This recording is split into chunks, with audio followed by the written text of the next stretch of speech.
गोविंद वासुदेव जगतपति देहि में तनियम कृष्ण त्वाम अहम शरणम गतः।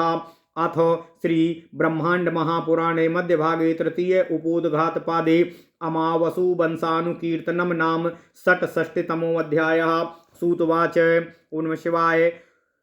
सोमस्य तु बुधः पुत्रो बुधस्य तु पुरुर्वाह तेजस्वी दानशीलश्च यज्वाम विपुल दक्षिणः ब्रह्मवादी पराक्रांता शत्रुभिर्युधि दुर्जयः आहर्ता चाग्निहोत्रस्य यज्ञानां च महीपतिः सत्यवाग्धर्म बुद्धिश्च कान्ताः संवृत्तमैथुनः अतीव त्रिषु लोकेषु रूपेण प्रतिमो भवतो तं ब्रह्मवादिनं दान्तं धर्मज्ञं सत्यवादिनं तं ब्रह्मवादिनं दान्तं धर्मज्ञम सत्यवादिनम उर्वशी वारयामास हित्वा मानम यशस्विनी तया सहाव सद्राजा 10 वर्षाणि चाष्ट चा सप्तो षट् सप्तो चाष्टौ चा 10 चाष्टौ चा वीर्यवानो वने चैत्ररथे रम्ये तथा मंदाकिनी तटे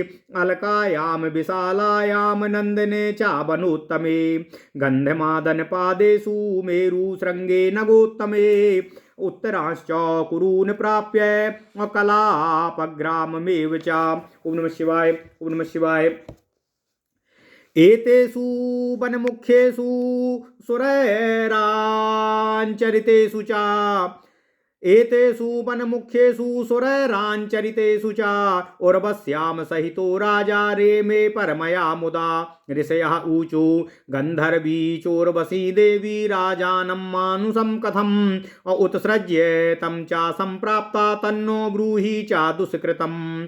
सूतवाच ब्रह्मशापाभिभूता सा मानुषं समुपस्थिता आत्माना शाप मोक्षार्थं नियमं सा चकार तु अनग्न दर्शनं चैव अकामात् सह मैथुनं द्वौ मे सौशयनां भासे सा तावद्वयवतिष्ठते घृतमात्रं तथाहारा कालमेकं तु पार्थिवा यद्देशो समयो राजन्यावत् कालस्य ते दृढा तावत् कालं तु वत्स्यामि एष न समयः कृता तस्यास्तं समयं सर्वं सा राजा पर्यपालयतो एवं सा चावसत्तेन सहलेनाभिगामिनी वर्षाण्यथ चतुष्षष्टिं तद्भक्त्या सापमोहिता उर्वशी मानुं प्राप्ता गन्धर्वाश्चिन्तयान्विता गन्धर्वः ऊचु चिन्तयध्वं महाभागा यथा सा तु वराङ्गनाः आगच्छेतु पुनर्देवानुर्वशी स्वर्गभूषणं ततो विश्वावसुर्नामो गन्धर्वः सुमहामतिः जहारोरणको तस्यास्तपश्चात् सा दिवं गता तस्यास्तु बिरहेण सौभ्रममाणास्त्वथोर्वशीम्। ओम नमः शिवाय। ददर्श चा कुरुक्षेत्रे तया संभासितोऽप्ययं गन्धर्वानुपधावेति सा यच्चक्रेथ ते ददुः अग्निस्थालीं तथा राजा गता स्वर्गं महारथा एकोऽग्निः पूर्वमासीद्वय ऐलस्तं त्रीन् क्लपयतो एवं प्रभावो राजासीदैलस्तु द्विजसत्यमा देशे पुण्यतमे चैव महर्षिभिर्लङ्कृते राज्यं चाकारयामास प्रयागे पृथ्वीपतिः उत्तरे यामुने तीरे प्रतिष्ठाने महायशाः तस्य पुत्रा बभूवुर्हि षडिद्रोपमतेजसः गन्धर्वलोके विदिता आयुद्धीर्मानमावसुः विश्वावसु श्रुतायुश्च घृतायुश्चोर्वशी सुतः अमावसोस्तु वैजातो भीमो राजात विश्वजितो श्रीमान् भीमस्य दायादो राजासीत् काञ्चन प्रभः विद्वांस्तु काञ्चनस्यापि सुहोत्रोऽन्भून् महाबलः। ओम नमः शिवाय। सुहोत्रस्याभवज्जहनु केसनी गर्भसंभवः प्रतिगत्य ततो गंगा वितते यज्ञकर्मणि साधयामास तं देशं भाविनोऽर्थस्य दर्शनात् गंगया प्लावितं दृष्ट्वा यज्ञवाटं समन्ततः सौहोत्रीरपि संक्रुद्धो गंगाम राजा दुजोत्तमाः तदा राजर्षिणा पीताम गंगा दृष्ट्वा सुरर्षयाः उपानिन्युर्महाभागा दुहितृत्वेन जाह्वनीमो जाह्नवीमो यो विना स्वस्य पौत्रीं तु कावेरीं जहनूरावहत। ओम नमः शिवाय, ओम नमः शिवाय, ओम नमः शिवाय। ओम नमो भगवते वासुदेवाय। ओम देवकी सुत गोविंद वासुदेव जगतपते देहि में तनियम कृष्ण त्वाम अहम शरणम गतः। ओम नमः शिवाय, ओम नमः शिवाय, ओम नमः शिवाय। युवना स्वस्य शापेन गंगारधेनो विनिर्ममे कावेरीं सरितां श्रेष्ठो जहनु भार्याम निंदिताम। जहनुस्तु दयितं पुत्रं सुनहं नाम धार्मिकं कावेर्यां जनयामास अजकस्तस्य चात्मजः। अजकस्य तु दायादो बलाकाश्वा महायसा बभूवो मृगयाशीला कुशस्तस्यात्मजा स्मृतः। कुशपुत्रा बभूवुश्च चत्वारो देववर्चसा अकुंसावः अकुशे नामश्च अमर्त्रारे यशो बभूवसुः। ओम नमः शिवाय। कुशिकस्तु तपस्तेपे पुत्रार्थी राज सप्तमाः पूर्णे वर्ष सहस्रे वै शतक्रतुरपश्यत।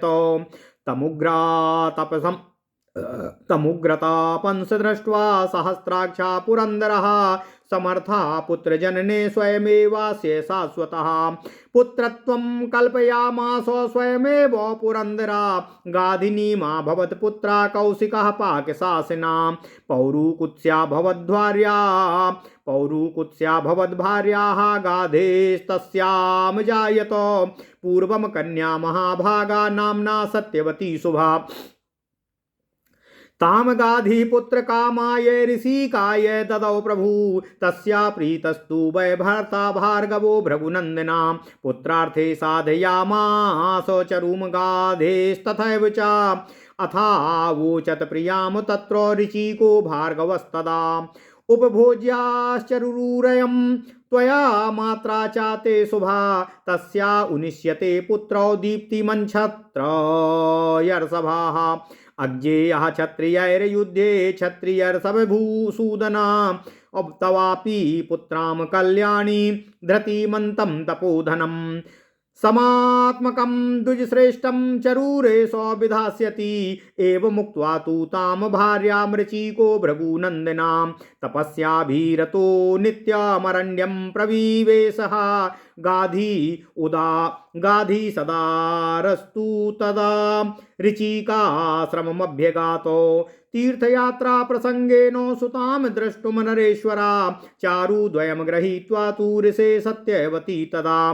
भर्तुर्वचनमव्यग्रा हृष्टा मात्रे न्यवेदयत माता तस्यै तु दैवेन दुहितै स्वाचरुं ददौ। ओम नमः शिवाय, ओम नमः शिवाय, ओम नमः शिवाय। ओम नमो भगवते वासुदेवाय। ओम देवकी सुत गोविंद वासुदेव जगतपते देहि में तनियम कृष्ण त्वाम अहम शरणम गतः। ओम नमः शिवाय, ओम नमः शिवाय। तस्याश्चरूमथा ज्ञानादात्मना सा चकारः अथ सत्यवती गर्भम क्षत्रियान्तकरम शुभम धारयामास दीप्तेनो बपूषा घोरदर्शना। ताम्रचीकस्ततो दृष्ट्वा योगेनाप्यवमृश्य च तदा ब्रवीत द्विजश्रेष्ठो स्वाम भार्यां वरवर्णिनीम मात्रासी वंचिता भद्रे चारुव्यात्यासहेतुना। जनयिष्यति हि पुत्रस्त्रे क्रूरकर्माति दारुणा माता जनिष्यते चापि तथा भूतं तपोधनं। विश्वं हि ब्रह्म तपसा मया तत्र समर्पितम् एवमुक्ता महाभागा भर्त्रा सत्यवती तदा। प्रसादयामास पतिं सुतो मे नेत्रसो भवेत् अब्रह्मणापासदस्त्वत्व इत्युक्तो मुनि ब्रवीत। नैव संकल्पिता कामो मया भद्रे तथा त्वया उग्रकर्मा भवेत् पुत्रा पितुर्मातुश्च कारणात्। पुनः सत्यवती वाक्यमेव मुक्ता ब्रवीदिदम् इच्छल्लोकानपि मुने असृजेथा किं पुनः सुतम्। असमात्मक मृजुं भर्तः पुत्रं मे दातुमर्हसि काममेवं विधा पौत्रो मम स्यात्तौ।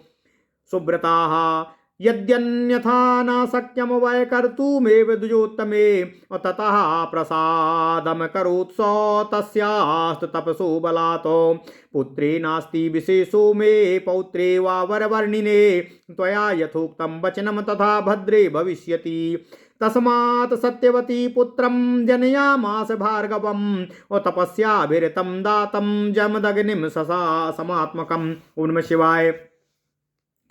भृगुश्चरु विपर्यासे रौद्र वैष्णवयो पुरा और जमैनाद्वैष्णवस्याग्निर्जमदग्निरजायतो विश्वामित्रं तु दायादम गाधि कुशकनंदनः प्राप्य ब्रह्मर्षि समतामो जगामो ब्रह्मणा व्रता सा ही सत्यवती पुण्या सत्यव्रतपरायणा कौशिकी तु समाख्याता प्रवृत्तेयम महानदी। ओम नमः शिवाय।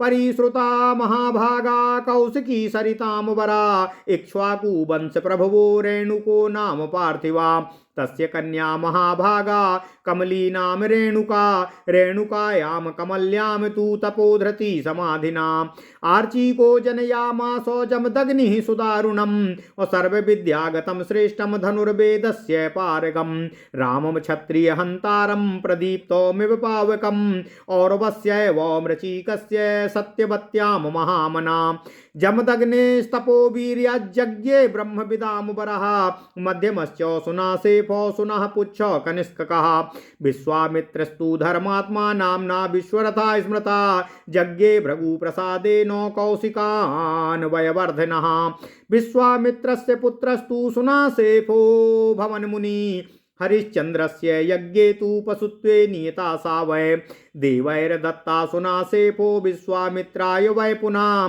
देवैर्दत्ता सा वै यस्माद्देवरातास्ततो भवतो विश्वामित्रस्य पुत्राणां सुनासेफो ग्रजा स्मृता मधुच्छादादयश्चैव कृतदेवो ध्रुवाष्टको कच्छपः पूर्णश्चैव विश्वामित्रसुतास्तु वै तेषां गोत्राणि बहुधा कौशिका नाम महात्मनाम। ओम नमः शिवाय। ओम नमः शिवाय। ओम नमो भगवते वासुदेवाय। ओम देवकी सुत गोविंद वासुदेव जगत्पते देहि तन्यम कृष्ण त्वाम अहम शरणम गतः पार्थिवा देवरातश्च याज्ञवल्का समर्पणाः उदुम्बराश्च वातड्यास्तलकायन चान्द्रवाः लोहिण्यो रेवणश्चैव लोहिण्यो रेणवश्चैव तथा कारीशवा स्मृता बभ्रवः पणिनश्चैव ध्यानजप्यास्तथैव च श्यामायना हिरण्याक्षा सांकृता गालवा स्मृता देवलायां दूताश्च सलङ्कायन वास्कलाः तलाट्याबादराश्रान्ये विश्वामित्रस्य धीमिता और ऋष्यन्तरो विवाह्यास्ते बहवा कौशिका स्मृता कौशिकासौ श्रुताश्चैव तथान्ये सैन्धवायना योगेश्वरस्य पुण्यस्य ब्रह्मर्षे कौशिकस्य वै विश्वामित्रस्य पुत्राणां सुनासेफो ग्रजा स्मृतः उद्रसद्वती सुतश्चापि विश्वामित्राथथाष्टका अष्टकस्य सुतोलैः प्रोक्तो जहनु गणो मया ऋषयः ऊचु किम लक्ष्येण धर्मेण तपसेह श्रुतेन वा ब्रह्माण्यम असमनुप्राप्तं विश्वामित्रादीनिभिर्नृपै ब्रह्माण्यम समनुप्राप्तं विश्वामित्रादिभिर्नृपै येन येनाभिधानेन ब्रह्माण्यम क्षत्रिया गता विशेषो ज्ञातुमिच्छामि तपसो दानतस्तथा एव मुक्तस्ततो वाक्यम् अब्रवीदीदमर्थवतो अन्यायोपागतैर्द्रव्यैराहूय द्विजसत्यमानो धर्माभिकाङ्क्षी यजते नाधर्मफलमश्नुते जपम कृत्वा तथा तीव्रं धनलोपाभिनरङ्कुशा रागमोहान्वितो ह्यान्ते पावनार्थो ददाति यः तेन दत्तानि दानानि ह्याफलानि भवन्त्युत तस्य धर्म प्रवृत्तस्य सिंहकस्य दुरात्मनः। ओम नमः शिवाय। एवं लब्ध्वा धनम मोहात् ददतो यजतस्य संक्लिष्टं कर्मणा दानं ता तिष्ठति दुरात्मना न्यायागतानां द्रव्याणां तीर्थं साम्प्रतिपादनम् कामानों नभिसन्धाय यजते च ददाति च सा दानफलमाप्नोति तच्च दानं सुखोदयं दानेन भोगानाप्नोति स्वर्गं सत्येन गच्छति। तपसा तु सुतप्तेन लोकान् विष्टभ्य तिष्ठति सत्यम तु तपसा श्रेयस्तस्माज् ज्ञानम गुरु स्मृतम् श्रूयते हि तपस्सिद्धा क्षेत्रोपेता दुजातया विश्वामित्रो नरपतिर्मान्धाता संकृतिः कपिः कास्यश्च पुरुकुत्सश्च अस्यालोग्रतसमदः प्रभुः अर्ष्टिसेनो जमीढश्च भार्गव्योमस्तथैव च कास्यश्च पुरुकुत्सश्च सालोग्रतसमदः प्रभो आर्ष्टिसेनो जमीढश्च भार्गव्योमस्तथैव च काङ्क्षीवाश्चैवौसिजश्च नृपश्च शिशिरस्तथा रथान्तरः सौनिकश्च विष्णुवृद्धादयो नृपा क्षत्रोपेता स्मृता ह्येते तपसा ऋषीताम गता एते राजर्षया सर्वे सिद्धिमितु महतीम गता अता ऊर्ध्वं प्रवक्ष्यामि आयोर्वंशं महात्मनः। ओम नमः शिवाय, ओम नमः शिवाय, ओम नमः शिवाय। ओम नमो भगवते वासुदेवाय। ओम देवकी सुत गोविंद वासुदेव जगतपते देहि मे तन्यम कृष्ण त्वाम अहम शरणम गतः। ओम नमः शिवाय, ओम नमः शिवाय, ओम नमः शिवाय। ओम नमो भगवते वासुदेवाय। ओम देवकी सुत गोविंद वासुदेव जगतपते देहि मे तन्यम कृष्ण त्वाम अहम शरणम गतः। अथ श्री ब्रह्मांड महापुराण मध्य भाग तृतीय उपोदघात पाद 66वां अध्याय चंद्र वंश का वर्णन। ओम नमः शिवाय, ओम नमः शिवाय। सूत जी बोले, हे ऋषियों, सोम अर्थात चंद्रमा के पुत्र बुध हुए और बुध के पुत्र पुरुरुआ हुए। वे राजा पुरुरुआ तेजस्वी, दानशील, यज्ञ करने वाले और बहुत अधिक दक्षिणा देने वाले उदार आत्मा मनुष्य थे। यही नहीं, वे राजा ब्रह्मवादी, शत्रुओं को आक्रांत करने वाले तथा युद्ध में शत्रुओं द्वारा कठिनाई से जीते जाने वाले तथा वे यज्ञ होत्र करने वाले और यज्ञों के करने वाले थे। पुरुरुआ सत्य बोलने वाले, धर्म की बुद्धि वाले, बहुत ही सुंदर और गुप्त मैथुन करने वाले थे। वे तीनों लोकों में अतीव रूप से अप्रतिम थे तथा अर्थात तीनों लोकों में उनसे सुंदर अन्य कोई पुरुष नहीं था। उन ब्रह्मवादी, इंद्रियों का दमन करने वाले, धर्मज्ञ, सत्यवादी राजा पुरुरुआ को यशस्विनी उर्वशी ने अपना मान छोड़कर वरण किया अर्थात अपना पति बनाया। उर्वशी के साथ उस पराक्रमी राजा ने 10, 8, 7, 6, 8, 10 और 8 कुल मिलाकर 64 वर्ष तक सहवास किया। और अलग अलग संख्या से तात्पर्य है कि उर्वशी ने एक साथ 64 वर्ष तक राजा के साथ सहवास नहीं किया। वह आई थी पहले 10 वर्ष के लिए, फिर इतनी ही संतुष्ट हो गई कि फिर 8 वर्ष के लिए वह और रह गई, परंतु राजा के साथ संभोग में इतनी संतुष्ट हो गई कि बार बार अब इतने दिन ही रहूंगी, यह प्रतिज्ञा करते हुए वह 64 वर्षों तक राजा पुरुरुआ के साथ रही। अनेकों ऋषियों के तप को अपने अप्रतिम सौंदर्य से भंग करने वाली उर्वशी मैथुन संतुष्टि के अभाव में इतनी देर तक कहीं और नहीं रुक सकी, परंतु पुरुरुआ से पूर्णतः संतुष्ट होकर 64 वर्षों तक वह उनके साथ रमण करती रही। कभी रमणीक चैत्ररथ वन में तथा गंगा नदी के किनारे पर, कभी उत्तम वन नंदन वन में, कभी विशाल अलकापुरी में, कभी गंधमादन पर्वत के पाद प्रवेश में, तो कभी पर्वतों के उत्तम ओम नमः शिवाय, ओम नमः शिवाय, ओम नमः शिवाय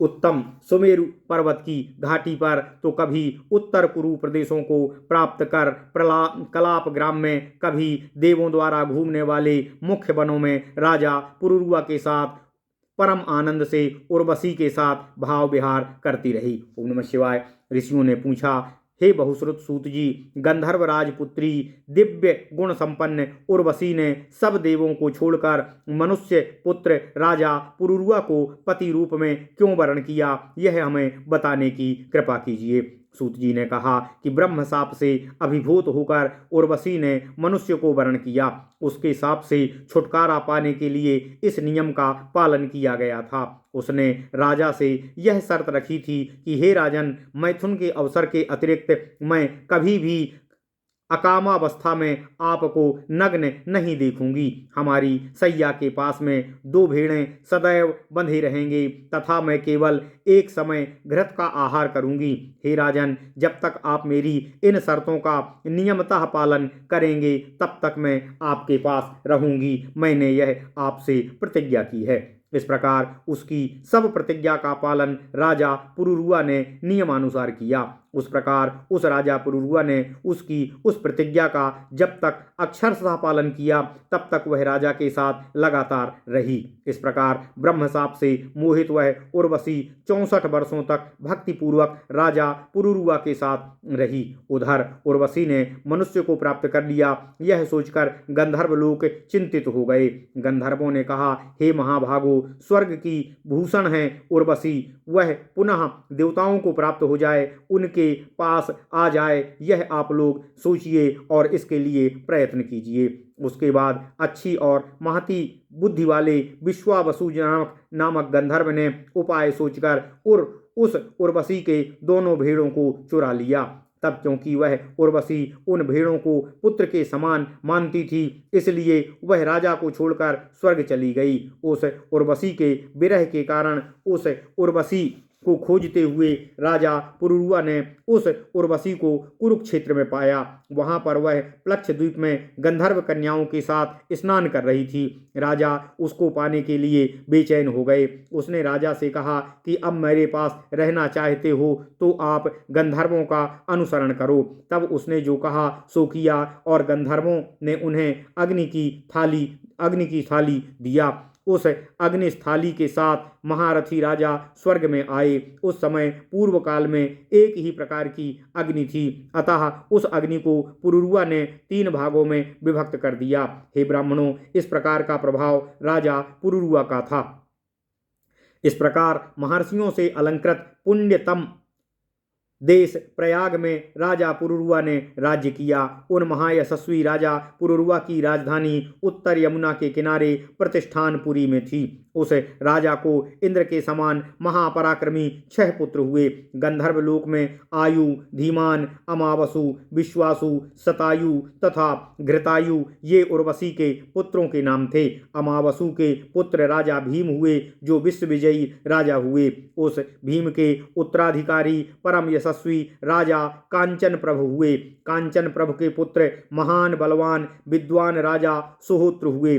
सुहोत के पुत्र जहनु हुए जो केसनी के गर्भ से पैदा हुए। जहनु ने एक बार यज्ञ का अनुष्ठान किया, तब वहां गंगा ने आकर उनके यज्ञ कर्म में विस्तृत रूप से फैलाकर उस समस्त देशों को जल से आप्लावित कर दिया।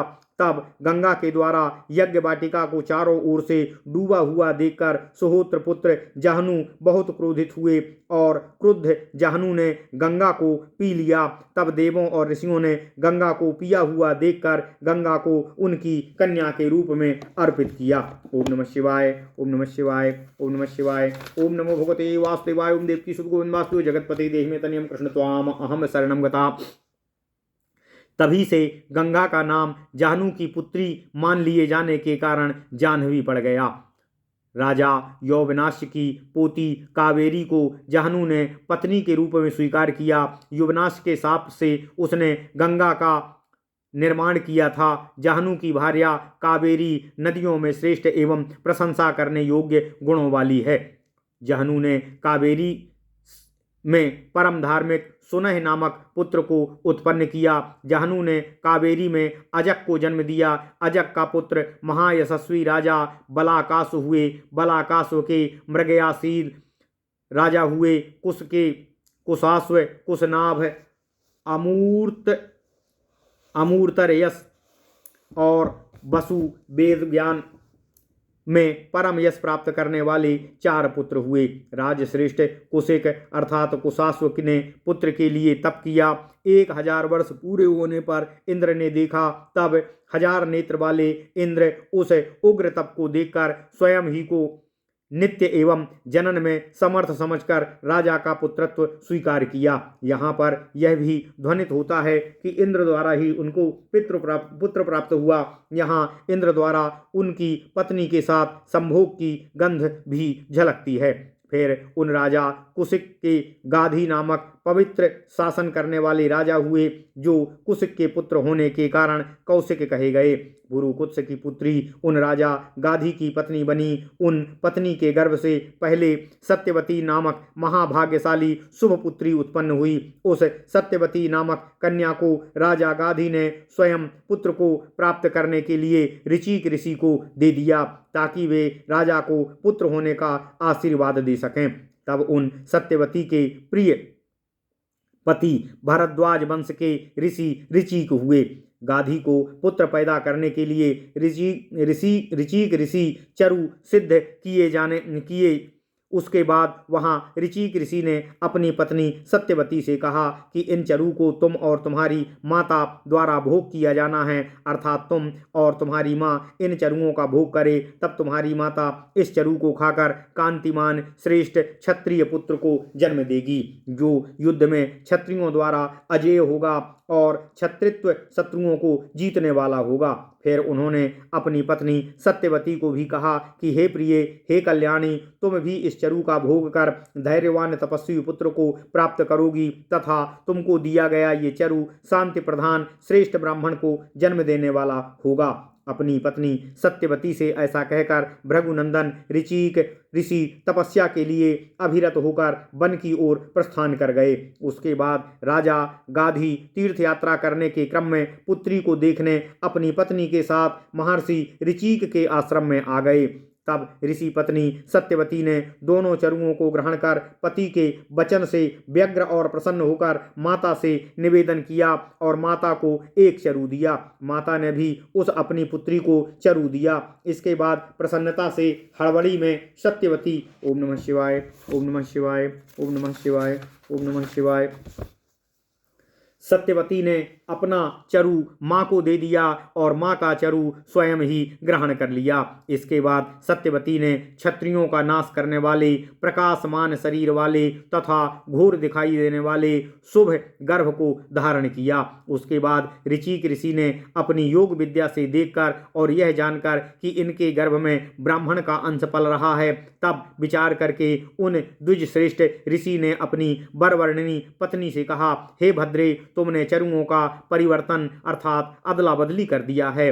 अब तुम अत्यंत कठोर तथा क्रूर कर्म करने वाले पुत्र को जन्म देगी तथा तुम्हारी माता तपस्वी पुत्र को जन्म देगी, क्योंकि मैंने यह समझकर यह पुत्र मेरा होगा उसमें समस्त ब्रह्म तप का समर्पण कर दिया था। जब तब पति ऋचिक ऋषि ने सत्यवती से ऐसा कहा तो उन्होंने अपने पति से अनुनय विनय कर प्रसन्न किया और कहा कि हे महाराज, ऐसा कीजिए कि मुझे क्रूर पुत्र मत दीजिए। उस सत्यवती ने पति से कहा कि आपने मुझे ब्राह्मण पुत्र ही चाहिए। इस प्रकार यह वह मुनि से निवेदन करती हुई बोली। तब ऋषि ने कहा कि हे भद्रे, मैंने कभी भी ऐसा नहीं सोचा था, परंतु पिता और माता के कारण से पुत्र उग्र कर्म धारण करने वाले होते हैं। सत्यवती ने फिर ऋषि से यह उत्तम वाक्य कहा कि अब मैं तो उग्र स्वभाव वाली नहीं हूँ और ना मेरी उग्र स्वभाव वाले पुत्र की इच्छा है, फिर मुझे क्यों उग्र स्वभाव वाले पुत्र की प्राप्ति हो रही है। सत्यवती ने कहा कि इसलिए हे पतिदेव, आप मुझे शांति प्रिय सीधा साधा और धर्मज्ञ पुत्र प्रदान कीजिए। अतः हे सुब्रत, मेरा पौत्र इस प्रकार का हो तो मुझे कोई परहेज नहीं होगा।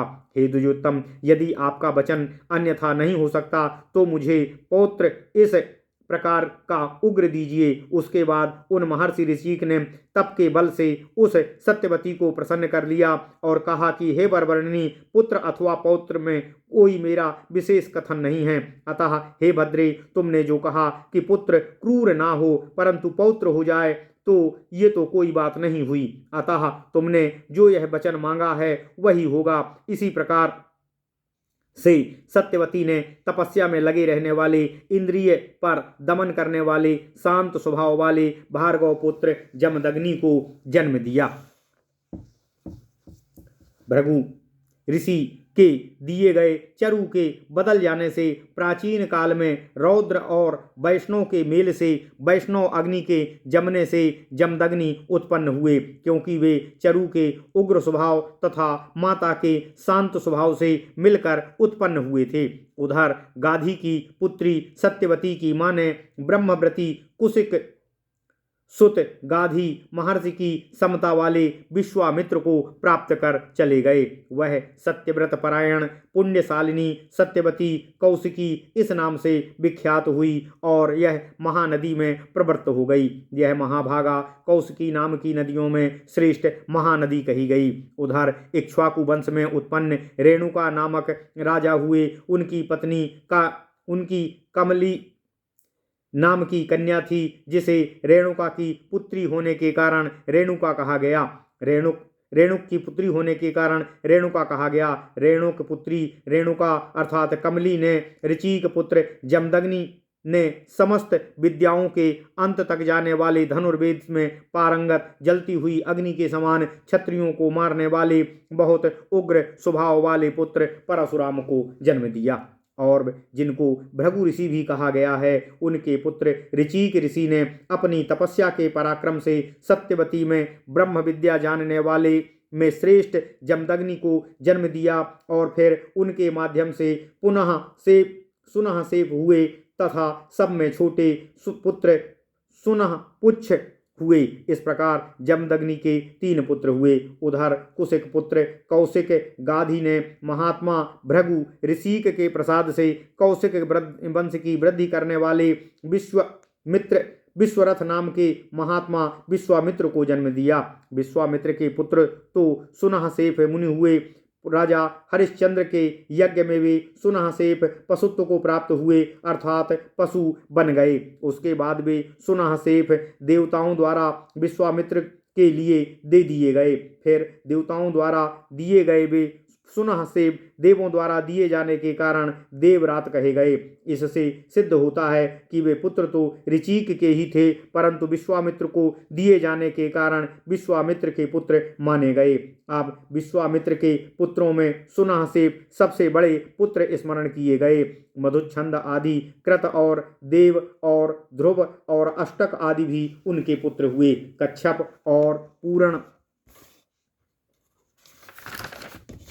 ओम नमः शिवाय आदि भी विश्वामित्र के पुत्र हुए। इस प्रकार कौशिक महात्मा विश्वामित्र के अनेकों गोत्र हैं। पार्थिव, देवरात, याज्ञवल्क्य, समर्पण, उदुम्बर, वातंडय, तलकायन, चांद्रव, लोहिणी, रेणु, कारीसु, बभ्रू, पाणिन, ध्यान, श्यामायन, हिरण्याक्ष, सांकृत, गालव, देवल, यामदूत, सालंकायन, वास्कल, ललाट्य, बादर तथा अन्य भी सब बुद्धिमान विश्वामित्र के वंशगण हैं तथा परस्पर एक दूसरे ऋषियों के अंत विवाहों में अनेकों प्रकार के कौशिक वंशीय वंश स्मरण किए जाते हैं।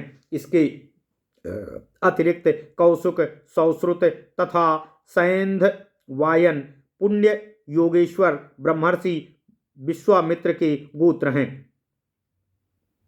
विश्वामित्र से द्रसद्वती से उत्पन्न होने वाले एक पुत्र का नाम अष्टक था। वह सबसे बड़ा पुत्र था। अष्टक के पुत्र जनुगण हुए, जिनका वर्णन मैंने पहले ही कर दिया है।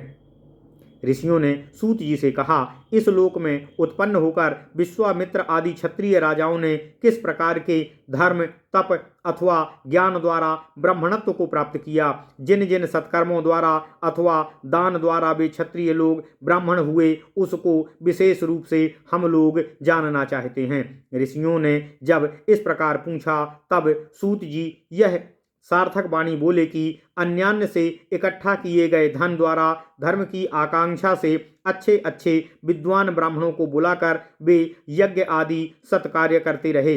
वे धर्म का फल नहीं प्राप्त करते थे। जो धन के लोभ से निरंकुश व्यक्ति तीव्र जप करके आसक्ति और मोह से युक्त होकर पावन अर्थ के लिए अर्थात ख्याति प्राप्त करने के लिए दान करता है, उसके द्वारा दिए गए दान निष्फल हो जाते हैं। नीच आत्मा वाले व्यक्ति वास्तव में हिंस्र भाव से धर्म में प्रवृत्त होते हैं। इस प्रकार अन्यान्य द्वारा अथवा मोह से धन प्राप्त कर जो दान करता है अथवा यज्ञ करता है वह नष्ट हो जाता है अथवा वह धन रुकता नहीं है।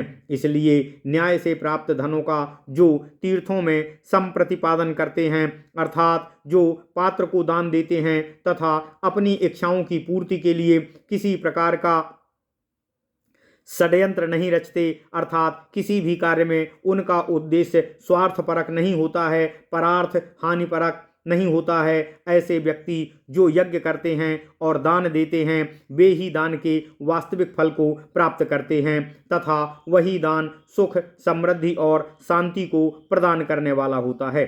दान से मनुष्य भोगों को प्राप्त करता है तथा सत्य के द्वारा स्वर्ग को प्राप्त करता है तथा अच्छी प्रकार कठिनता पूर्वक की गई तपस्या से मनुष्य समस्त लोकों का अतिक्रमण कर स्थित होता है अर्थात समस्त लोकों को पार कर उससे भी ऊपर हो जाता है।